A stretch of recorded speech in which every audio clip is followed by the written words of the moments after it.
अस्सलाम वालेकुम जी, डब्ल्यू शाबदेद। हमारे बहुत से नाजरीन के सवाल थे एक्वा और सफ़ायर को लेके। बहुत सारे दोस्त जो थे वो मुझे व्हाट्सएप पे वीडियो भी शेयर करते थे कि वकास भाई ये देखिए ये सफ़ायर है या एक्वा है। तो इन कन्फ्यूजन्स को पूरा करने के लिए, इनको कवर अप करने के लिए और आपको बताने के लिए कि एक्वा या सफ़ायर किस तरह का वर्ड होता है, आज हमने आपके लिए चैनल पर दावत दी है जनाब मोहम्मद अशर सिद्दीकी साहब को। अशर भाई अस्सलाम वालेकुम, डब्ल्यू में आपको खुशामदीद और शुक्रिया आपका टाइम देने के लिए। जिस तरह के बर्ड टॉप नोच हैं इस वक्त, मोस्ट डिमांडिंग हैं, हमने साहब भी उस तरह के ढूंढे हैं जो कि नॉलेज के लिहाज से पूरा ग्रिप रखते हैं, जिनके पास पूरा इल्म है एक्वा और सफ़ायर को लेके। तो आज हम इन डिटेल हम वन बाय वन इन दोनों बर्ड को डिस्कस करेंगे। अच्छा भाई, सबसे पहले हमारे नाज़रीन को बताएं कि जो सफ़ायर बर्ड है वो दिखने में कैसा है, सफ़ायर को हम कहाँ कहाँ इस्तेमाल कर सकते हैं, और इस सारी डिटेल जो है वो हमें सफ़ायर के बारे में बताएं आप।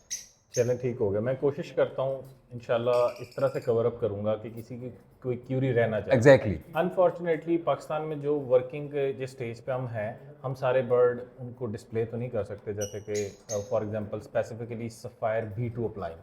सफ़ायर B2 अपलाइन, हाँ, वो अभी उस पर वर्किंग है। मोस्ट प्रॉब्ली अभी कमिंग सीजन में इंशाल्लाह वो पाकिस्तान में है किसी के पास वैसे कि नहीं है? अभी टू माई नॉलेज अभी तक नहीं है। मैंने मोहसिन जुबैर भाई हैं, बहुत अच्छे मतलब ब्रीडर हैं, और इसमें सबसे ज़्यादा सफ़ायर में वर्किंग कर रहे हैं। मोहसिन जुबैर साहब जी, मोहसिन लाहौर जुबैर के हैं? नहीं, वो सर फैसलाबाद से हैं। He is very known breeder. आप शायद पता नहीं आपका तारुफ उनसे है कि नहीं, बट जितने भी लवबर्ड फ्रेटर्निटी के लोग हैं दे मस्ट नो हिम। ठीक है। बहुत नॉलेजेबल पर्सन है माशाल्लाह, और बहुत मतलब एडवांस वो करते हैं। तो मैंने उनसे डायरेक्टली कोऑर्डिनेट किया, उन्होंने मुझे बर्ड ज़रूर दिखाया, लेकिन वो मेरे ख्याल से उनका बर्ड नहीं था। बट इन शॉर्ट कहना ही चाह रहा हूँ कि टू माई नॉलेज अभी तक नहीं है। मे भी किसी के पास अगर हो तो वो अभी मेरे नॉलेज में अभी नहीं है। सफ़ायर B2 अपलाइन पाकिस्तान में नहीं है? हाँ, अभी नहीं है, लेकिन वो अभी बन नहीं है, जाएगा बन जाएगा इंशाल्लाह। अभी कमिंग सीजन में इंशाल्लाह वो प्रोड्यूस हो जाएगा सही अभी। है। उसके अलावा अब हमें जो भी डिस्कस करना है वो B1 के बारे में करेंगे, ऐसा ही है? ओके, नहीं, मैं कोशिश करूँगा आपको इस तरह से स्टेप बाय स्टेप गाइड करूँ कि आपकी को क्यूरी ना रहे B1 को लेके B2 को लेके, ठीक है? इसमें देखें, और एक और चीज़ मैं आपको बता दूं, इसके जो बेसिकली दो चीज़ें मेजर होती हैं किसी भी बर्ड में, किसी भी न्यू म्यूटेंट में या किसी ओल्ड म्यूटेंट में, एक फिनोटाइप, एक जीनोटाइप। फिनोटाइप आसान अल्फाज में समझाता हूँ। कोई भी बर्ड ज़ाहिरी तौर पे कैसा लगता है देखने में, इसको हम इंग्लिश में बोलते हैं फिनोटाइप। सही है। और कोई बर्ड जेनेटिकली आगे ट्रांसमिट रिप्रोड्यूस कैसे हो रहा होता है, इसको बोलते हैं हम जीनोटाइप। ये चीज़ें आप दो फिनो जीनो क्लियर हो गया। क्लियर होगी, ठीक है? बहुत आसान अल्फाज में समझाया। अब हम सफ़ायर की तरफ आते हैं। सफ़ायर में आगे फर्दर जो है उसके फिनोटाइप के पॉइंट ऑफ व्यू से और जीनोटाइप के पॉइंट ऑफ व्यू से भी फर्दर 3 म्यूटेंट्स हैं। अच्छा। हाँ, अब उसमें सबसे पहले आपका सफ़ायर B1, सफ़ायर B2 और सफ़ायर होमोज़ाइगोट। अच्छा, just like aqua. Aqua aqua में भी ये 3 चीज़ें हैं ना? बिल्कुल यही चीज़ है। बेसिकली अगर हम बिल्कुल बेस पे चले जाए ना किसी भी बर्ड की, हाँ। तो मेन जो जीन टाइप है वो 2 हैं। उसमें भी जो वाइल्ड टाइप है वो ग्रीन जीन, जो green bird, simple green fishery, that's a wild type. लेकिन खैर हम इतनी डिटेल में नहीं जाएंगे वरना ये इंटरव्यू आपका घंटों हाँ, चलेगा। बिल्कुल सही है। वैसे जनरली बता रहा हूँ। उसमें फिर आगे फर्दर म्यूटेंट्स हैं, ठीक है? उसमें फर्दर आपके म्यूटेंट्स हैं। तो ये ब्लू सीरीज का मतलब बर्ड है, जो बेसिकली ये दोनों बर्ड है ना आपके सामने, ये ग्रीन में नहीं होते? ये ग्रीन सीरीज में अपीयर नहीं। ये देखें, कोई ग्रीन बर्ड ये जीन तो कैरी कर सकता है। ऐसा मुमकिन है कि एक बर्ड देखने में ग्रीन है और एक्वा भी कैरी कर रहा है। ऐसा मुमकिन है कि एक बर्ड ग्रीन है और सफ़ायर भी कैरी कर रहा है, लेकिन वो आपको फिनोटाइप में मतलब ज़ाहिरी तौर पे नहीं पता चलेगा, नहीं नजर आएगा, जिसको अच्छा। अमूमन हम स्प्लिट के नाम से जानते हैं किसी भी बर्ड में। जिस तरह सफ़ायर का स्प्लिट होता है वैसे? ग्रीन सीरीज में होता है। अच्छा, पहले तो ये बता दें कि जैसे कि अल्बाइनो हमारा रिसेसिव है, हमारा ऑफलाइन जो है वो सेक्स लिंक है, तो ये जो सफ़ायर है ये किस तरह का बर्ड है? अच्छा देखें, स्पेसिफिकली सफ़ायर को लेके ना अभी भी डाउट्स हैं, तो फ्रैंकली स्पीकिंग, मतलब मैंने जितने भी लोगों से बात की, जितना भी इसको एक्सप्लोर करने की कोशिश की, स्पेसिफिक टर्म नहीं मिली। जिस तरह ऑटोसोमल रिसेसिव है, जो है वो फॉर एग्जांपल कोई बर्ड है वो डोमिनेंट है, इस तरह से मुझे इसकी कोई स्पेसिफिक टर्म नहीं मिली। लेकिन मैं थोड़ा सा एक्सप्लेन कर सकता हूँ आपको इस पॉइंट ऑफ व्यू से कि ये वर्किंग किस तरह से हो रही है या ये किस तरह से रिप्रोड्यूस हो रहा है। तो to my knowledge so far ये सेम लाइक जिस तरह से हमारे पास एक्वा बर्ड है ना, उसी तरह से रिप्रोड्यूस हो रहा है। अब एक्वा भी जो है, अब ब्लू सीरीज के साथ जाके वो डोमिनेट कर जाता है। डोमिनेट से मुराद के आप इस तरह से कह लें कि एक आपके पास एक्वा बर्ड है और एक ब्लू बर्ड है, सादा ब्लू फिशरी, आप उनको लगा के एक्वा प्रोड्यूस कर सकते हैं। लेकिन यही एक्वा बर्ड आप ग्रीन के साथ लगा दें, आप एक्वा नहीं प्रोड्यूस कर सकते। अच्छा, ठीक है। अब ये थोड़ी सी ना बहुत डेप्थ वाली चीजें, हम इतनी डिटेल में जाएंगे, हम आसान रखते हैं ताकि लोगों को समझ आए। हम थोड़ा सा इसका जनरल बता देते हैं कि इसकी वर्किंग आप हमारे नाज़रीन को ये बताइए कि एक ब्लू सीरीज में जो एक्वा बर्ड होता है वो दिखने में किस तरह का होता है? ओके, बेसिकली अभी ये मेरे हाथ में जो बर्ड है ये एक्वा B1 ऑफलाइन बर्ड है। अब इसका सबसे बेसिक और इजी आसान मतलब कह लें कि निशानी फिनोटाइप के हवाले से, आइडेंटिफिकेशन के हवाले से बता देता हूँ। आप जब भी कोई ये देखेंगे तो जनरली आपको एक पारब्लू प्लाइन टाइप बर्ड लगेगा। यही होता है, लोगों को नहीं पता होता, वो लोग कहते भी यही है, पारब्लू प्लाइन बर्ड ही होता है। वो दिखाते हैं कि यार ये एक्वा तो नहीं है कहीं, तो कंफ्यूजन भी यहीं पे है। ओके, लेकिन ये पारब्लू प्लाइन नहीं है, ये पारब्लू प्लाइन सिंपल बर्ड नहीं है, ये एक्वा है। एक्वा है और एक्वा प्लाइन में है, बिल्कुल एक्वा प्लाइन में। बहुत अच्छा होता है कि हम पारब्लू प्लाइन भी साथ रख लेते हैं, लेकिन चले कोई बात नहीं, वो हमने इतना प्री प्लान किया नहीं है तो कोई इशू नहीं है। मैं आपको समझा देता हूँ, इंशाल्लाह आपको समझ आएगा। सबसे बड़ी निशानी फोरहेड। फोरहेड, अब आप एक पारब्लू प्लाइन को पकड़ लें, इसको पकड़ लें, फिर तो बहुत प्रोमिनेंटली आपको पता लगेगा। पारब्लू प्लाइन के फोरहेड पे आपको प्रॉपर यहाँ पे डिस्टिंक्ट कलर नजर आएगा। जो आसान अल्फाज में लोगों को बता दें कि क्या होगा उसके। ओके, यहाँ से आपको ऑरेंज शेड नजर आएगा। ऑरेंज हो गया पारब्लू प्लाइन में, पारब्लू प्लाइन के अंदर, ठीक है। उसमें डिफरेंट शेड्स आ सकते हैं depending on the colour mutant, कि वो सिंपल ब्लू है, डी ब्लू कैरी कर रहा है, या फॉर एग्जांपल वॉयलेट कैरी कर रहा है। बट इन एनी केस उसके फोरहेड पे प्रोमिनेंट कलर होगा, प्रोमिनेंट कलर होगा यहाँ पे फोरहेड पे। फोरहेड जैसी चूंच खत्म होती है, नेस्ट्रियल्स, नाक के सुराख, उसके ऊपर से आपको कलर स्टार्ट नजर आ जाएगा, ठीक है। सही है। अगर तो उसके ऊपर कलर है तो फिर वो आपका पारब्लू प्लाइन है। एग्जैक्टली, फिर आपको किसी को दिखाने की जरूरत नहीं है कि ये एक्वा है या नहीं है, आप समझ जाएं कि भाई ये आपका ठीक है, एक्वा प्लाइन है। सेकेंडली, अब हम एक्वा B1 की तरफ आते हैं। इसका सबसे मेजर फर्क मैंने आपको बता दिया। अब आपने एक्वा को कैसे पहचानना, उसका भी सिंपल, उसका सबसे पहले आपने फोरहेड ही देखना है। सही है। अब जो इसका फोरहेड का आप कलर देख रहे हैं, हाँ, यही कलर जो है वो पूरा स्मूथली ट्रांजिट कर रहा है नीचे तक, उसका बिब तक, क्योंकि ये प्लाइन है। अगर ये फिशरी में होता तो फिर डेफिनेटली यहाँ पे आगे आके फिशरी मार्किंग आ जाती है। तो आपने कंफ्यूज नहीं होना कि हमारे पास फिशरी नहीं है तो हम किस तरह जज करेंगे। फिशरी में आप इजीली जज कर सकते हैं। फिशरी में भी पारब्लू फिशरी आप देखेंगे, उसके प्रोमिनेंट फोरहेड के ऊपर कलर नजर आएगा। लेकिन उसके बरक्स अगर आप एक्वा को देखेंगे तो उसमें ये चीज़ नहीं है। तो ये बहुत ही सिंपल सी आसानी है। होप कि कोई भी यूज़र जो लोगों से क्यूरी करते हैं, जब ये वीडियो देखेंगे उसके बाद उनकी क्यूरी। अच्छा भाई, एक क्वेश्चन है मेरा यहाँ पे। जी सर। जो ऑफलाइन हमारा पेस्टल में आता है उसमें भी तो सारा चीज़ें वो उड़ जाती हैं, वो तो बिल्कुल स्मूथ हो जाता है हेड। बाज़ औक़ात वही मैं कह रहा हूँ जहाँ पे इंसान लोगों को कन्फ्यूजन होती है, उसमें ये जो स्मूथनेस है वो थोड़ी सी आ जाती है, जो मैंने नोट डाउन किया शायद। नहीं सर, उसमें कलर की स्मूथनेस बिल्कुल आ सकती है। मतलब ये जिस तरह फीदर के ऊपर मार्किंग उड़ जाएगी वो स्मूथ हो जाएगा। हाँ। ये पूरा क्लियर टेल हो जाएगी।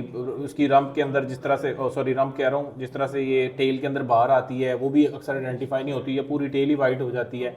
बट कभी भी कोई आप ऐसा पारब्लू सीरीज में, पारब्लू क्या कहते हैं, पारब्लू जिसको कह लें कि आप पाइड ऑफलाइन या पेस्टल ऑफलाइन कह लें, उसमें ऐसा नहीं होगा कि उसका हेड क्लियर हो जाए। अच्छा। हाँ, एक चीज़ में होता है क्लियर पाइड। क्लियर पाइड आपने बर्ड सुना होगा। क्लियर पाइड इज बेसिकली, मतलब पाइड की एक स्पीशी है जिसमें वो उसके कलर्स को फ्लैश आउट कर देता है। अगर एक फिशरी बर्ड भी है तो आपको पता ही नहीं लगेगा फिशरी बर्ड है। उसकी टेल से कहीं आपको कोई हिंट मिलेगा या उसकी रंप से हिंट मिलेगा, बट इवन देन उसमें आपको शेड नजर आएगा पारब्लू सीरीज में।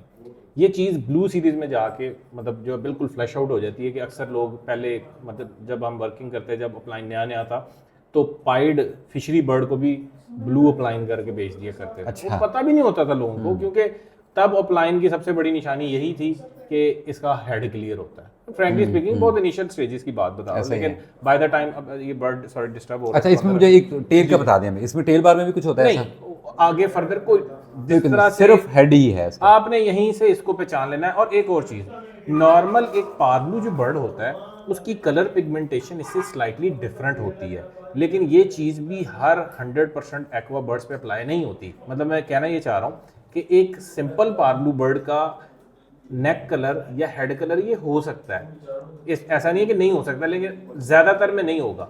बट वो भी अपने नेस्ट्रल्स के ऊपर जो फोर हेड है वहां से पकड़ा जाएगा, क्योंकि उसके वहां पे कलर होगा, इसके वहां पे नहीं होगा। ठीक है, इसको अब रख देते हैं। मैं इंशाल्लाह आपको इसका B2 का भी एक्सप्लेन करता हूँ। ये डिस्टर्ब हो रहा है बर्ड। अच्छा, B2 में क्या होगा सर? B2 में बेसिकली इसी बर्ड को इसका जो कॉलर का कलर है उसको मजीद लाइटर टोन में लेगा। अच्छा। आप समझ लें कि मिसाल के तौर पे एक पीले रंग का पानी है आपके पास जो इस तरह का पीला है, तो उसमें आप मजीद पानी ऐड करके उसको डाइल्यूट कर लेंगे, थोड़ा सा मजीद लाइट हो जाएगा। मजीद लाइट हो जाएगा, मतलब that will be close two of white, of white से भी थोड़ा सा लाइट हो जाएगा, समझ रहे हैं? ठीक है, तो ठीक है। B2 में ये है। बाकी उसको भी जजमेंट करने की सेम निशानी, आपने फोरहेड देखना है, अगर उसके फोरहेड पे कलर है तो एक्वा नहीं है, वो एक्वा नहीं है, वो ब्लू प्लाइन होगा फिर। बिल्कुल। अच्छा, इसी तरह से होमोजाइगोट, एक्वा होमोजाइगोट। अब एक्वा होमोजाइगोट और एक्वा B1 का जो है ना वो फिनोटाइप 99% सेम ही होता है। यानी ये वाला बर्ड एक्वा और जो होमोजाइगोट है, होमोजाइगोट, ये और वो देखने में Similar सिमिलर ही होते हैं।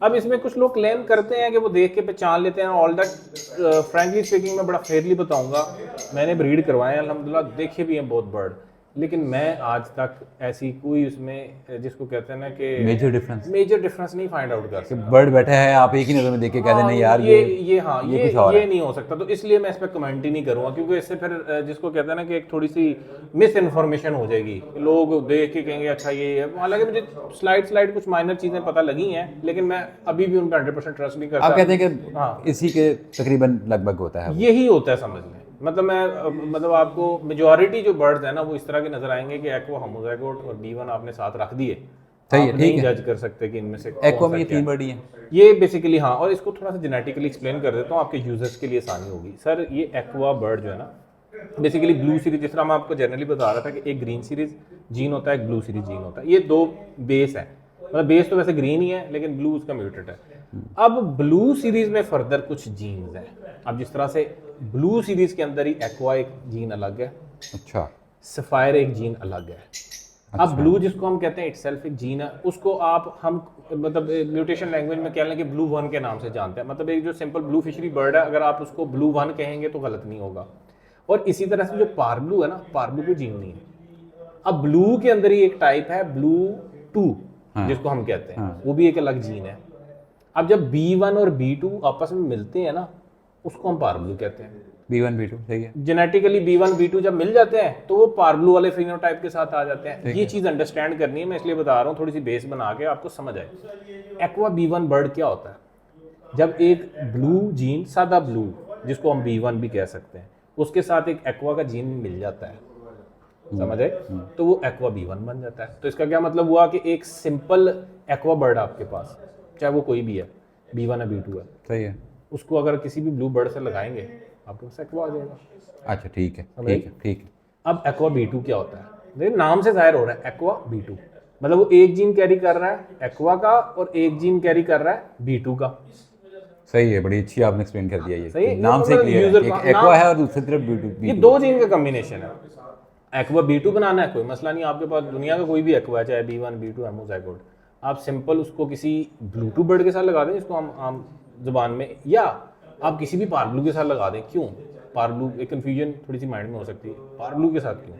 पारब्लू क्या था? Blue 1 blue 2। ब्लू 2, इसका मतलब है कि पारब्लू में भी एक ब्लू 2 का जीन है। तो सही जब मैं है। उसके साथ लगाऊंगा तो इधर से एक्वा लेके उधर से B2 लेके एक्वा B2 बना सकता है, और इधर से एक्वा लेके उधर से B1 लेके एक्वा B1 बना सकता है। ठीक है, ठीक है। मतलब ठीक है, मिसाल के तौर पे एक एक्वा बर्ड आपके पास, उसके साथ अगर पारब्लू लगाएंगे तो रिजल्ट क्या आने चाहिए? फिर आपके पास एक्वा B1 भी आ जाएगा, आपके पास एक्वा B2 भी आ जाएगा। तो आई होप कि ये अब समझ आ गई होगी लोगों को। और हाँ, एक्वा होमोजाइगोट का भी बताना जरूरी है। फिनोटिपिकली तो मैंने आपको बता दिया कि जाहिरी तौर पे उसमें आपको नहीं पता लगेगा। कुछ ऐसी वर्किंग्स हैं, कुछ ऐसी पेयरिंग्स हैं जिसमें जो बर्ड को आप मतलब अगर आपके पास उस फिनोटाइप के साथ बर्ड आता है तो आप जज कर लेंगे कि हाँ ये है ही होमोजाइगोट, क्योंकि इसमें से B1 आ नहीं सकता। उसको खैर हम डिस्कस नहीं करते, वो एडवांस लेवल की पेयरिंग्स है। होमोजाइगोट क्या बर्ड होता है? होमोजाइगोट का मतलब क्या होता है? आसान अल्फाज में समझाता हूँ, 2 एक जैसे, 2 एक जैसे समझ लें, 2 एक जैसे आपकी आसानी के लिए। वैसे तो मतलब मेडिकल टर्म्स में उस तरह से इसका बड़ा वास्ट मीनिंग है, तो आप ये समझ लें कि 2 एक जैसे जीन। होमोजाइगोट का लफ्ज जहां पे भी आएगा ना, होमो, हेट्रो का मतलब होता है डिफरेंट, होमो मतलब सेम, होमोजाइगोट का मतलब हो गया 2 एक्वा के जीन। कोई ऐसा बर्ड जो 2 एक्वा के जीन कैरी कर रहा है उसको हम कहेंगे एक्वा होमोजाइगोट, जो देखने में B1 के जैसा ही होगा लेकिन उसकी वर्किंग या रिजल्ट्स टोटली डिफरेंट होंगे। मिसाल के तौर पे एक एक्वा होमोजाइगोट बर्ड आपके पास आ गया, आप उसको एक सादा ब्लू बर्ड से लगाते हैं, सादा ब्लू बर्ड से, तो आपके पास रिजल्ट क्या आना चाहिए? उसूलन नॉर्मली अगर आप एक्वा को B1 के साथ लगाते हैं तो कुछ एक्वाज आते हैं, कुछ सादे ब्लू भी आते हैं क्योंकि एक्वा और साथ B1 भी कैरी कर रहा है। लेकिन जब आप होमोजाइगोट बर्ड को किसी ब्लू सीरीज बर्ड के साथ लगाते हैं तो all the birds will be aqua, आपके पास सादा बर्ड कोई नहीं आना। अच्छा। एक्वा होमोजाइगोट का ये फायदा है कि फॉर एग्जांपल ब्लू टू की तरह का काम करता है, कुछ हम कह सकते हैं। ब्लू टू भी देखिए, ब्लू टू बेसिकली क्या है? ब्लू टू एक जीन है ना। अब ब्लू टू से हम क्या बनाते हैं? क्या बनाते हैं? पारब्लू। और पारब्लू क्या होता है? B1 B2। सही है। कैसे बनाते हैं? ब्लू टू को ब्लू के साथ लगाते हैं, सारे पारब्लू आना शुरू होते हैं। क्यों? क्योंकि उस बर्ड को हमेशा अपने एक तरफ से B1 मिल रहा है, अपने दूसरे पार्टनर से B2 मिल रहा है। जितने भी बच्चे आ रहे हैं सारे पारब्लू आ रहे हैं, सादा ब्लू बच्चा आपको नजर ही नहीं आएगा। इसी तरह से इसमें आपने जब आपके पास एक्वा होमोजाइगोट आ गया, आपने उसको ब्लू बर्ड के साथ लगा दिया, आपके पास सारे क्या आएंगे? Aqua B1। तो यानी कि अगर आप चाहते हैं कि सभी बच्चे आपके पास एक्वा ही आएंगे और बच्चा आए ही ना आए तो फिर आपको होमोजाइगोट इसके लिए इस्तेमाल करना। इसी तरह थोड़ी सी और एक्सप्लेन कर देता हूँ। एक्वा होमोजाइगोट को आप B2 के साथ लगा दें, ब्लू टू बर्ड आपके पास सारे एक्वा B2 आएंगे, आपके पास और कोई बर्ड ही नहीं आएगा। अच्छा, ये बड़ी इंटरेस्टिंग बातें हैं जो कि शायद मुझे पहली मरतबा सुनने मिल रही है। आई होप कि इंशाल्लाह ये रिपीटेडली अगर किसी को नहीं भी समझ आती वो समझेगा तो समझ आ जाएंगी। इसी तरह से आप चाहते हैं कि जी मेरे पास एक्वा होमोजाइगोट है, अब इससे मैं एक्वा B1 भी बनाऊं, B2 भी बनाऊं, बहुत आसान पेयरिंग है। अब उसको पारब्लू के साथ लगा दें। जब आप एक एक्वा होमोजाइगोट को किसी पारब्लू सीरीज बर्ड के साथ लगाएंगे तो पारब्लू जेनेटिकली क्या है? B1 B2, मतलब वो B1 B2 दोनों कैरी कर रहा है। बच्चे आएंगे मेरे पास? एक्वा B1 भी आएंगे, एक्वा B2 भी आएंगे। मतलब इन कह लें कि इन बुक सिनेरियो, अगर हम बहुत परफेक्ट सिनेरियो पे चलें तो आधे बच्चे आने चाहिए B2 और आधे B1। लेकिन रियल लाइफ में चेंज होती हैं चीज़ें। जब आप ब्रीडिंग लेते हैं हो सकता है वो 5 बच्चों में से 3 B2 निकाल दे, 2 B1 निकाल दे। अच्छा, यहाँ पे मेरा एक सवाल है कि अगर हमने होमोजाइगोट ही घर में प्रोड्यूस करना है तो हम कैसे करेंगे? उसके लिए क्या पेयरिंग होगी? देखें, अब बेस को ध्यान में रखें। क्या था एक्वा, क्या था होमोजाइगोट? मतलब जो ऐसा बर्ड जो 2 जीन्स कैरी कर रहा हूँ। कौन से? एक्वा के। हाँ, सही है। ठीक है, तो आप कोई भी ऐसी पेयरिंग कर सकते हैं जिसमें उसके दोनों पेरेंट्स के अंदर एक्वा जीन हो।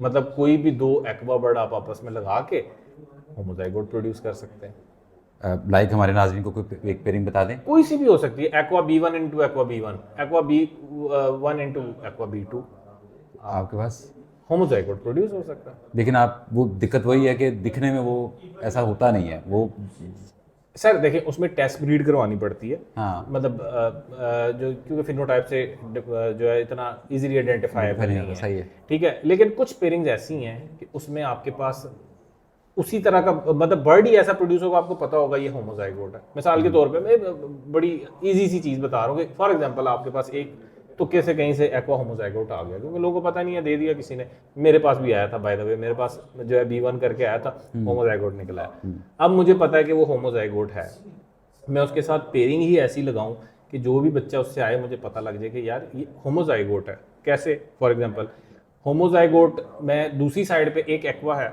फॉर एग्जांपल एक्वा होमोजाइगोट, दूसरी साइड पे अगर मैं उसके साथ लगा देता हूँ एक्वा B2 का बर्ड, तो आपको ये पता है कि अब जेनेटिकली एक्वा B1 इसमें से आ ही नहीं सकता। हाँ, सही है। क्योंकि इधर एक्वा और B2 है, उधर एक्वा है, तो इसमें से जो भी बच्चा B1 जैसा आएगा वो होगा ही होमोजाइगोट। मैंने खुद भी पर्सनली ऐसी, मतलब it is something like math. जब आप बेसिक को समझते हैं ना तो फिर आपको ये कैलकुलेशन मतलब आपके माइंड में हो जाती है कि अच्छा यार ये 2 जीन कैरी कर रहा है। नाज़रीन को ना ये वीडियो बार बार देखना पड़ेगी तो फिर जाके समझ में आनी है। नहीं, इससे बेहतर है, मैंने थोड़ी सी वीडियोस बनाई हैं, फ्रैंकली स्पीकिंग लोग इतना बॉदर ही नहीं करते देखना, लेकिन मैंने फिर भी कुछ जो है वो बनाई थी और सिर्फ इन्फॉर्मेशन पर्पज से मैं कुछ उस टाइप का। आपका चैनल क्या है? मेरा व्यूअर कोई स्पेसिफिक चैनल नहीं है, मोहम्मद अशरफ सिद्दीकी लिखेंगे यूट्यूब पे तो मेरी कुछ 8-10 वीडियोस बनी हुई हैं, जिसमें अच्छी चीज़ आपको ये है कि व्यूअर्स पता नहीं कितने होंगे, मुझे नहीं पता, मैंने कभी नोट भी नहीं किया, लेकिन आपको सीखने को बहुत मिलेगा उसमें। ये जो चीज़ें मैंने आपको बताई हैं ना, जीन्स क्या होते हैं,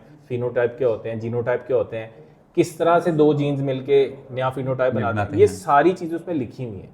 सॉरी लिखी भी हुई है, साथ एक्सप्लेन भी की हुई है मैंने, मतलब वर्बली एक्सप्लेन की हुई है। वो आप अगर देख लें, आप 6-7 वीडियोस है कोई 15-15 20-20 मिनट की, आपको बेसिक्स क्लियर हो जाएंगी। उसके बाद आप ये देखें, आपको इंशाल्लाह सारी समझ आएगी और आप कभी जिंदगी में किसी से ये नहीं पूछेंगे इसको किससे लगाने से क्या होगा। अच्छा, अभी हमें ये बता दीजिए कि एक्वा को हम कहाँ कहाँ इस्तेमाल कर सकते हैं? सर एक्वा को आप देखें, चूंकि ये ब्लू सीरीज जीन है, हाँ, ये आपको फिनोटाइप मतलब ज़ाहिरी तौर पे नज़र आना सिर्फ ब्लू में, ग्रीन में नहीं आना। तो इसका क्या मतलब हुआ कि इसको ग्रीन में डालने का फ़ायदा नहीं है? उस तरह से फ़ायदा नहीं है, लेकिन हम उसको बर्ड को इम्प्रूव करने के लिए, उसकी करेक्टरिस्टिक्स को इम्प्रूव करने के लिए ग्रीन में भी डालते हैं। अगर हम ग्रीन के साथ डालेंगे तो क्या आएगा हमारे पास? सर ग्रीन बर्ड आएगा, ग्रीन डोमिनेट करता है ना, तो वो स्प्लिट होएगा एक्वा का? हाँ एग्जैक्टली। एक्वा का स्प्लिट होता है? एक्वा का स्प्लिट ग्रीन सीरीज में होता है, ब्लू ब्लू में सीरीज में नहीं होता। कोई बंदा कहेगा ये ब्लू बर्ड है, ये स्प्लिट एक्वा है, ये झूठ है, हो ही नहीं सकता।